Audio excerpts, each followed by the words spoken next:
Son vaxtlar yağan aramsız yağıntılar dağlıq ərazilərdəki Güləzi kəndindəki torpaq sürüşməsinə səbəb olub. Sürüşmə zonası kəndin yamaç hissəsində baş verib. Təqribən dərinliyi 2-3 metr olan 65 metr uzunluğunda və 25 metr enində ərazidə torpaq çöküb. Sakinlərə məxsus həyətyanı sahələr, yardımçı tikililər uçub.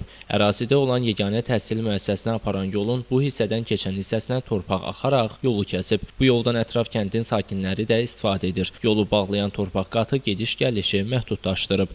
Mən də bir qohum kimi gəldim, bir baxım görüm buna hadisə olub. Evə də bir 15 metr ya 12 metr olar da məsafəsi qalıb. Yəni qorxuludur da burada yaşamağı qorxuludur. Burada baş verdiyi yağıntının düşməsi nəticəsində olub da. Qar yağış intensiv düşdü deyənə. Əvvəl qar yağdı, sonra sulu qar yağdı.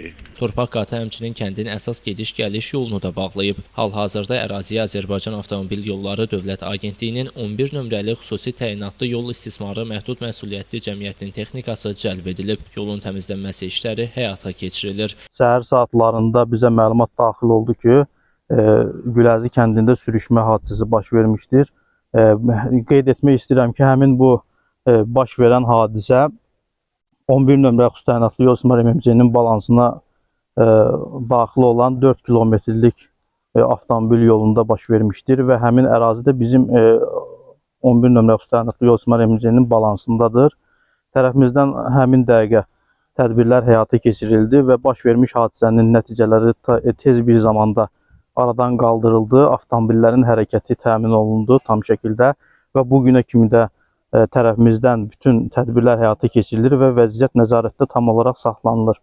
Əraziyə Fövqəladə Hallar Nazirliyinin, Ekologiya və Təbii Sərvətlər Nazirliyinin, Quba rayon Fövqəladə Hallar Komissiyasının nümayəndələri baxış keçirib. 11 sayılı yol istismarı MMC-nin texnikaları mövcud çətinliyin aradan götürülməsi istiqamətində tədbirə başlayıb. Qeyd edək ki, bundan öncə torpaq sürüşməsi 2010-cu ildə qeydə alınıb. Bu səbəbdən kəndin 189 evində yaşayışın mümkünsüzlüyündən kənd əhalisinin bir hissəsi rayonun aşağı Atuç kəndi ərazisində salınmış yeni yaşayış masivinə köçürülmüşdü. Texnika cəlb olunub.